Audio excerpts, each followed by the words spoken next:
It is common knowledge that raw reaction time is really difficult to improve, and this causes many players to despair because of how slow they are. And while we will cover raw reaction time in this video, I am far more concerned with practical reaction time because this is more relevant to actual gameplay. Many players are faster than they realize and are just one piece of knowledge away from making massive improvements to their reaction time, and I have some suggestions to help with that. Don't forget to subscribe. Keep in mind that these tips did work for me, but you may need something different. That is up to your own judgment. Hello everyone, my name is Adtex, and today we're going to talk about reaction time. Let's get started. I think a really helpful way of understanding the importance of small improvements in reaction time can come from looking at a chart like this, which is on the Human Benchmark Reaction Time website, which we'll look at a little bit more later. But basically, if you examine this chart, you can see that this is a distribution of all the people who play this game, I presume, and that might make it a little bit faster than average just because it's more likely to be people who care about the reaction times. But basically, under this curve, there is 100% of people, right? So it's a proportion, basically. So if I were to draw a line right here, that might be about 20% of players who have a reaction time of about 280 milliseconds or slower. Improvements to your reaction time are especially beneficial if you have a pretty average reaction time. If we take an improvement from, let's say, about 225 milliseconds to about 210 milliseconds, that's not really that big of a jump, but the proportion of players, the percentage of players that you surpass from that improvement is actually really big, right? Just because it's so saturated in this region that all of a sudden you're ahead of a bunch more people. So small improvements in reaction time can be extremely beneficial. This tip is an absolute hack. Reaction time is not a one-step process. The first step is noticing the opponent. This is why where you look matters. A lot of players center their vision on their crosshair. The problem with that is, if you only notice the opponent here, you won't be able to react quickly enough to respond until after they pass your crosshair. Instead of your crosshair, center your vision on the first place the opponent can come from. Reacting earlier in practice has the same effect as reacting more quickly, but without all the hard work that goes into improving raw reaction time. Good vision placement will allow you to notice the opponent earlier and go through the entire notice, react, respond process sooner, so you can secure that elimination more quickly. The next one sounds obvious at first, but is a classic example of people understanding mentally what they need to do while struggling to perform the action. I'm talking about the difference between looking and focusing. When you look, your eyes are pointed at something. When you focus, you take it a step farther by processing the information that your eyes see.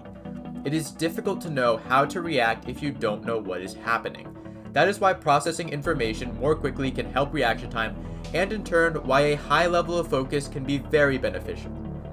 While "are you focusing" sounds like a yes or no question, in my experience it is more of a range. I have one huge tip designed to help improve the level of focus. First, a question though. Is it easier to listen to one audiobook or 10 at the same time? You might be listening to all 10 in the sense that the noise is entering your ears, but you probably couldn't process all 10 stories simultaneously very well. In general, the less there is to focus on, the better a player can focus on it. This is why I would suggest that you try out intently focusing on a very small area of your screen when holding an angle. I credit this with the largest improvement to my reaction time. Finally, let's talk about improving raw reaction time. I'm not a neuroscientist, so this will be from my perspective as a competitor and player. I can't guarantee that what I found successful will work for you, but there are a few articles linked in the description for further reading if you would like to dive into the science. To improve my reaction time, I use a website called Human Benchmark, which offers this test. Basically, you click on the screen when it turns green and it records your reaction time. The test comes in sets of 5 attempts and then your score is average. I would do between 1 and 10 sets each day before I warmed up.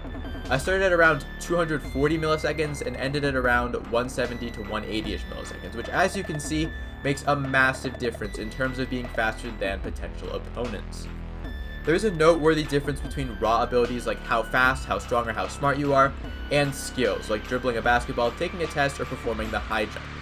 While being a little stronger rarely hurts, raw abilities don't always naturally make skills better, and usually you need to be good at skills to improve your proficiency in the game of choice. This is why it is important to learn how to integrate your new, faster reaction time into your gameplay if you want to see a difference. I have 2 exercises for that, and these will help with all the tips I've talked about in this video. The first exercise is playing unranked and shooting as soon as you notice an opponent. This brings your improved raw reaction time into play in-game, and I remember being absolutely shocked at how fast I could score eliminations when I thought to try this for the first time. Next up is DM, but you only hold angles the entire time. This is a great way to make sure you can benefit from all the tips at once while layering them on one at a time until you are using them all. These are pretty straightforward, but they do their jobs well, and that's what I like about them. I hope they and these tips can help you improve your practical reaction time in Valorant. What is your fastest time in human benchmark test? Comment down below. If you found some value in this video, don't forget to subscribe to be the first to see more content designed to help you rank up just like this. Best of luck in your games, and I'll catch you in the next video.